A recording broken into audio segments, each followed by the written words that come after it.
Now, rings and things. The only reason rings is up here is because there's a vaginal ring. And you need to know it's a contraception that you put in every month. So that's a vaginal ring. It's very good, by the way, for my patients. It's not. That's what I'm saying. You have to write it. So look, see what I put, rings and things? So just put contraceptive ring, and you change every month. It does have estrogen. You did have to know that. Contraceptive ring, and it has estrogen. And every month you put in a new one. And people love it. Okay, it's not as much estrogen as all the other products. The least amount of estrogen you can use on birth control. Okay, you see the Emla cream, you know the dollop. You see zinc oxide, we talk about this in toe-to-toe. This is basic care and comfort for diarrhea patients, zinc oxide. I'll give you an example of what it is. It's Desitin or butt paste. Okay, Lidex. Yeah, I know, right? You got to know there's no brand names on the test. Lidex, it is what it is. Silvadene. I want you to know with Silvadene, I would highlight the capital. Use sterile technique. So the tongue blade, you apply it with the tongue blade that's sterile. You use sterile gloves. I could go on and on. Okay, y'all all right? Okay, next, nitro cream. We better park here for a minute because it's important. Number one, with nitro cream, remember, you need a patch-free interval. OMG, that patch-free interval is huge. Why? Because you need to make sure your patient doesn't develop a tolerance for this. Because if they develop a tolerance, then it's not going to work well. And they have 10 to 12 hours of a patch-free interval, usually at night. Okay. Now, peak and trough is a handout. If you turn in your little thing here, the one with EHOW, it might be the next page after the little transdermals. Yep. You know how much I go on and on about this. So what I want you to do is make sure you see where I wrote. I personally wrote on here for you. In the middle where it says peak, I wrote 2 hours after, and I would highlight IV infusion. We do it more with IV infusion. So the peak is drawn 2 hours after IV infusion. The trough, way over on the other side, is done 30 minutes prior to the next dose. Everybody see that? Okay, for real, you gotta know that. Then if you look at the pink packet, you will see it says the goal is to maintain a minimum concentration but avoid toxicity. And it's only done with antibiotics called aminoglycosides. Aminoglycosides. The number one is Vanco.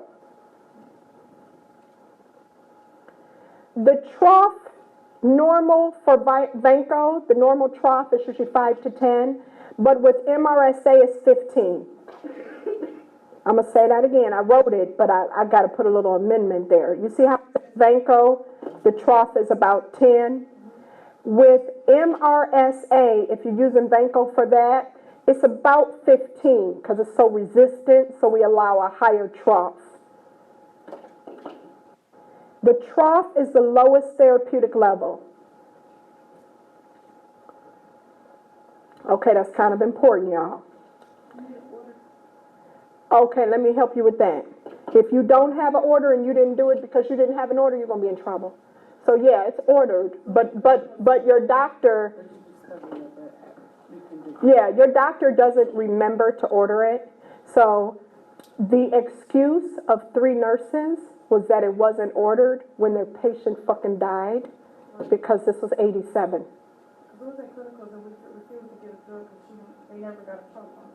Good. But she called us all retarded. And my clinical instructor was like, fuck you. Good for you.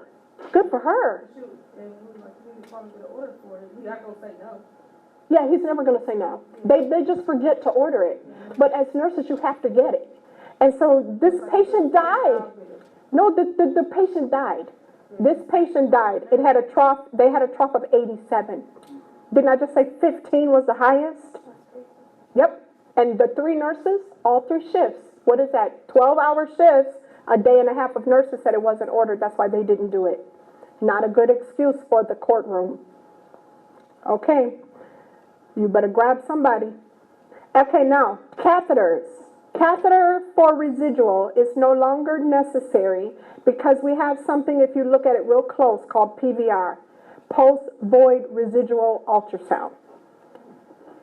We don't catheterize people for residual urines anymore because we have a post-void residual ultrasound. That's non-invasive. You're not going to get a patient no bladder infection. It's wonderful. And if it's more than 100, then we have to teach self-catheterization. You did have to remember what a Texas catheter is. It's a condom catheter. Remember, it's a condom, but it has a little hole at the end for the urine, and you attach it to a reservoir bag. And that's popular. You change that bad boy every day. Everything I write is so important. You change it every single day. The reason for it is to prevent UTIs in the incontinent patient. Now, indwelling catheters. Look at that, what I wrote. 2 inches versus 6. Nobody wants a 2-inch man, so you're not going to confuse those. You advance a catheter, 2 inches in a lady, 6 inches or more in a man, usually somewhere between 7 and 9. You're never going to confuse that. If you do, you got a problem. Okay, now, cystoscopy. You see where it says cystoscopy? I want you to remember, yes, it's okay if the urine is pink following this invasive procedure. Another thing you had to remember is you're in lithotomy position. KUB is easy. Please just highlight X-ray. IVP is hard. You needed to know we needed a bowel prep. Highlight it. Condoms. Lambskin does not protect against HIV. Lambskin is a more sensitive condom, and patients are allergic to latex. We tell them to use lambskin. But the problem is it's not protective against HIV. And it has to go on an erect penis, and you have to pull it off while the patient's penis is still erect. They have to pull it off. That was on the test. Okay? Dialysis. Every single one of you in this class right now are in my class, so I'm going to do that next week anyway in Reno. So might as well skip that part. Closed wound drainage systems is important at the bottom of that same page. And what you want to highlight is decompress, squeeze to create a suction. You have to squeeze it to create a suction. Okay? T-tubes. OMG. T-tubes are huge. These are biliary tubes, and they are put in patients after gallbladder surgery. And they drain bile. The bile is very caustic, meaning it can damage the skin. So this is not something a nursing assistant should be emptying. So if you look at it, it says it drains bile, do not delegate. And I was told as a nursing assistant, go empty all the drains. Little did I know. And I'm sure it happened, that's why I feel so bad. So listen to this. The T-tube is always on the right side because your biliary area is always on the right side. Don't forget that part. So T-tubes are always on the right side. This T-tube, I went around emptying the T-tube. If I dropped, and I'm sure I did, if I even dropped a tiny bit of the drainage, let's say on the patient's gown as I was cleaning it up or emptying it or whatever I was doing, my dumb ass. If I put a drop, if I got a drop, this is a nursing assistant, if a drop went on the gown, it would seep through the gown and would eat through the skin. Because what's in it? Enzymes. What do they chew? Fat. They eat fat, enzymes, biliary enzymes. They're going to eat fat. So bile and all that stuff. Remember, bile is needed to emulsify fat. So your skin has fat. It will burn. It does all that stuff. And I'm sure I screwed that up as an aide 35 years ago or whatever. Okay, now, when you look at the rest of this, it says keep it below the patient's diaphragm. Does everybody see that? You better know that that's huge. I'm sure I didn't do that. Never pull. Watch the drainage. Look at when you report.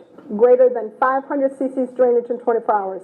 And please remember that the drainage is brown, green, dark, dirty, yellow.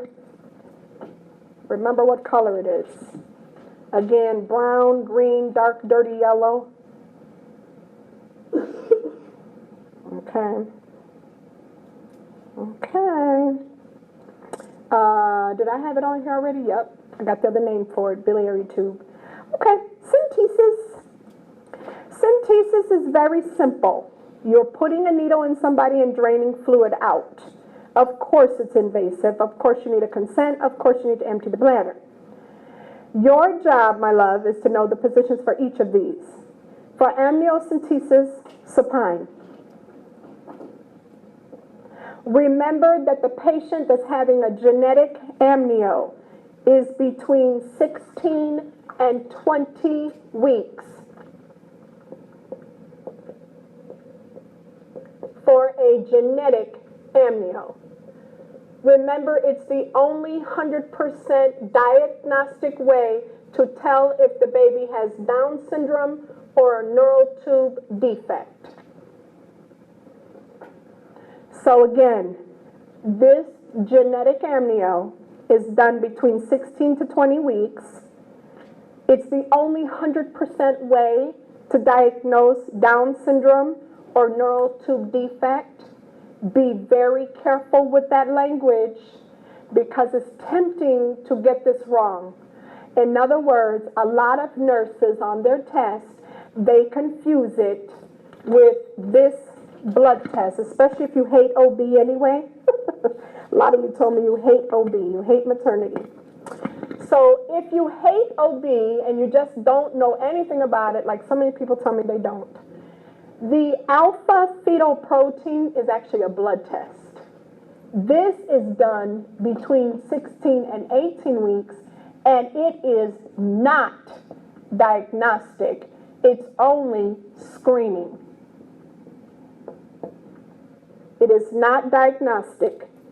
The biggest mistake that we make in this field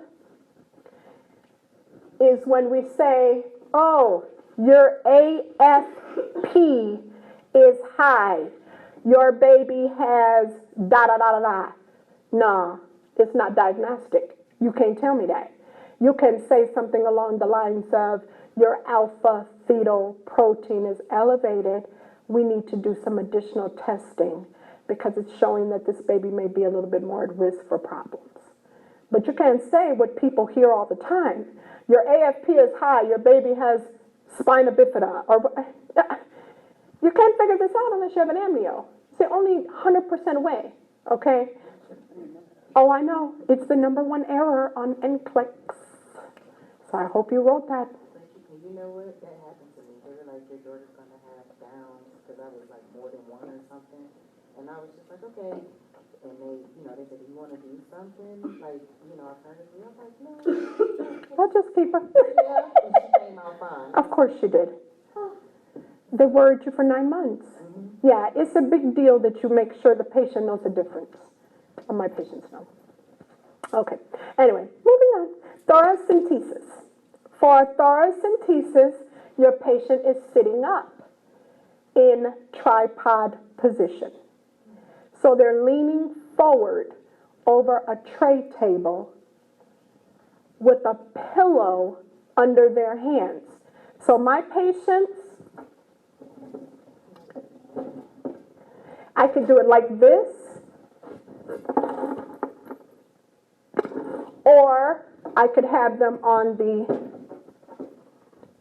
exam bed or bed, roll the tray table in front of them, and let them lean forward. Okay? So if they're sitting on the side of the bed, I could have them leaning over a tray table, couldn't I? Or I could put them backwards on a chair. Because here's where I'm going with the thoracentesis, back here. I'm going back here. So you got to lean going this way, and then I can hit it back here. Okay? So sitting forward, pillow underneath your arms, leaning over the tray table. Now, also for this one, keep in mind you're taking a lot of fluid. With an amnio that we just did, you're only getting 30 cc's of fluid. For the thoracentesis, we're pulling off a couple liters sometimes. What controls your blood pressure? So can you see how you could have a drop in your blood pressure if I took off too much? So that's important. This patient, when it comes to where the needle is inserted, it's going to come from behind, and it's going to go into the pleural space. Thoracentesis, the needle is inserted into the pleural space. There is a risk of something that I taught you earlier because we're in the thoracotomy area. We're in the thoracic area. Anything done in the thoracic area, pneumothorax, make sure you know that. Because of this risk, I need a chest x-ray before and after.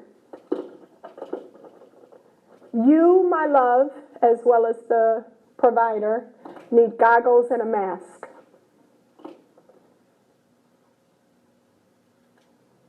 Afterwards, this is huge. Afterwards, you need a Vaseline occlusive dressing. The maximum amount of liters is 1 to 2 liters because of the whole hypovolemic shock issue. Volume controls blood pressure. You took all this volume off. Now you done depleted my blood pressure. Vaseline occlusive dressing. X-ray before and after. Yep. Chest x-ray, CXR. You learn to abbreviate. Chest x-ray, CXR, before and after. Okay, that's it. Paracentesis. For this one, the patient is in semi to high Fowler's. Semi to high Fowler's position. And when it comes to paracentesis, you ain't doing one unless the patient has ascites. What caused ascites? Portal hypertension. Portal vein, I want you to write that. Now I'm teaching you physiology.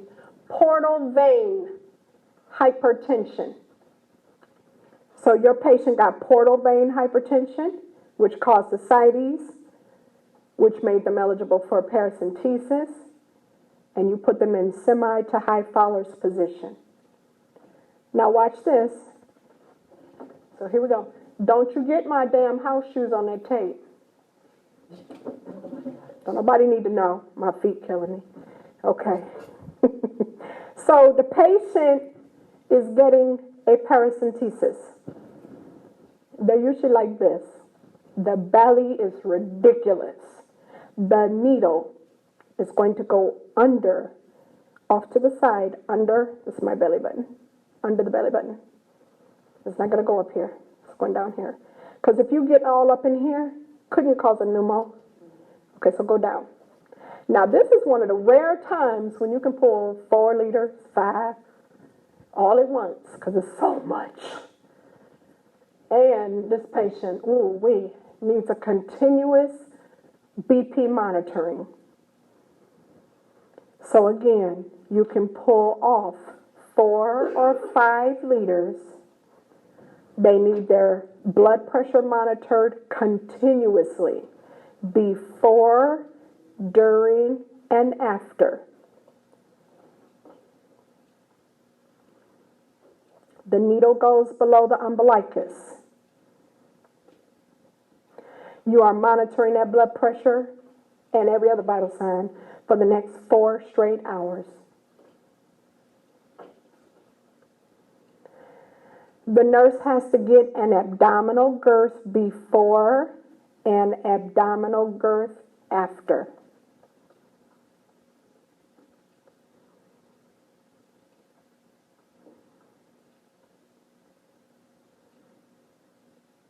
Okay. Okay. Biopsies. You have a handout in the same pack we've been working in. You can see how important this packet is. The very next handout is your liver biopsy. And it is the number 1 biopsy on this exam. So if you look at biopsy, number 1, it does say on your pink sheet, it says it's the only 100% way of diagnosing cancer. Everybody see that? You kind of got to know that. The fine needle aspiration on the pink sheet is actually a biopsy for breast cancer. Most people don't know that, and it is on your exam. So fine needle aspiration is actually a biopsy for breast cancer. I'm on the pink sheet.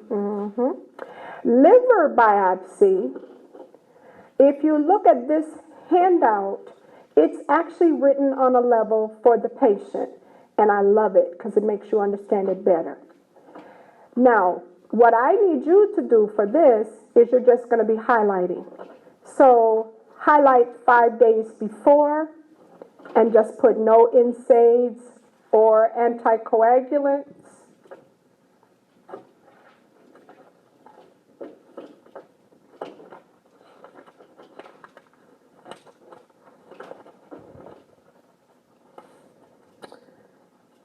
For number 3, highlight you must have somebody to stay with you for how many hours? 16. Okay, because you're supposed to be in bed. You're not going to be driving and you're not going back to work. So that's a number 4. Number 6, the day of the liver biopsy, please just write NPO after midnight. All that old clear liquid shit I don't agree with.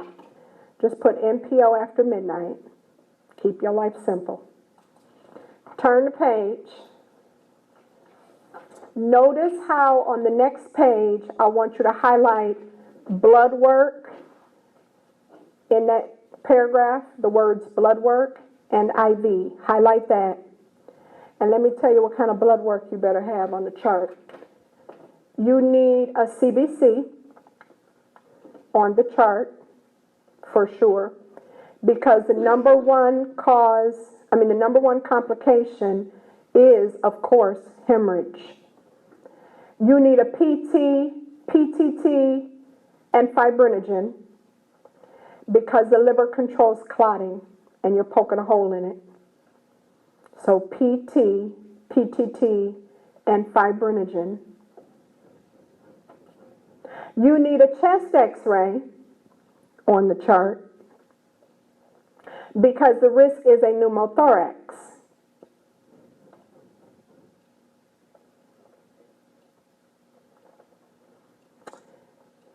You need chest tubes at the bedside because of the risk of a pneumothorax.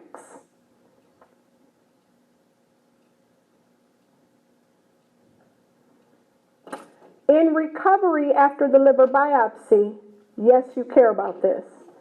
Highlight a pressure dressing.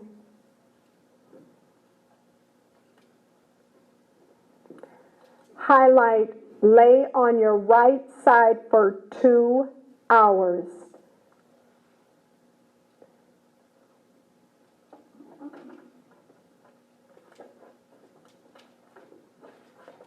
And then after that, I want you to write supine for 12 to 16 hours. Supine for 12 to 16 hours. Now, highlights. Go to the first page of this liver biopsy packet. The very first page. Go one page behind there. Put some highlights on the top. Something to slap you upside your forehead real big. Put be still. All biopsies and centesis, you need to be still. Exhale during all centesis biopsies. A lot of them you have to exhale, or at the very least, hold your breath. Exhale is better. Exhale or hold your breath. A lot of people can't hold their breath, and exhaling is very difficult to teach somebody to do. So I'll take either one. So that's another highlight. The last highlight is the position for the liver biopsy versus right after it. This is where you had to have common sense about why you did what you did. And if you don't know your anatomy, you're going to fuck this up. You had to remember the liver's on the right side. So if I'm the surgeon and I got to do a biopsy over here, of course you're not going to lay me on the right side. You're going to lay me on the left side for preparation. Agree? Okay, don't get that wrong. People get it wrong all the time. So I'm laying the patient on their left side, watch this, with their arm overhead. Their right arm overhead. That way the surgeon can get to the liver because it's on the right side. Then, right after the procedure, I just told you you needed a pressure dressing. Get this. We lay you on this side, your right side, for more pressure. Because the key is pressing it up against the liver so you don't bleed. This liver bleeds. So right side for 2 hours, supine for 14 to 16, 12 to 16 hours. Now, last little hookup. Liver biopsies are mandatory for hepatitis C.